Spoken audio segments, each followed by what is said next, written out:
దీని మీద ఈ నిర్దిష్టమైన ఒక ఆలోచన క్రమంతో బతికినవాడిని. బతుకుతాను, అలాగే బతుకుతాను.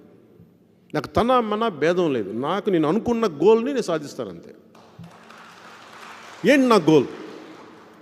ఆంధ్రప్రదేశ్ ఎప్పటికీ కూడా తలదించుకునే పరిస్థితులు ఆంధ్రప్రదేశ్ ఉండకూడదు. అలా ఉండకూడదంటే నువ్వు డిస్ట్రక్టివ్ గేమ్ ఆడకూడదు. 2014 కూడా మీకు చెప్తున్నాను. ఈ రోజున టీడీపీకి ఎందుకు సపోర్ట్ చేసినా కూడా చెప్తాను మీకు. అయితే అవివేకంగానో తెలివి తక్కువతనంగానే చేయలే. నువ్వు పొలిటికల్ ప్రాసెస్లో ఉండేటప్పుడు why you have to be very constructive అన్న ఒక ఆలోచన విధానాన్ని చెప్తున్నాను మీకు.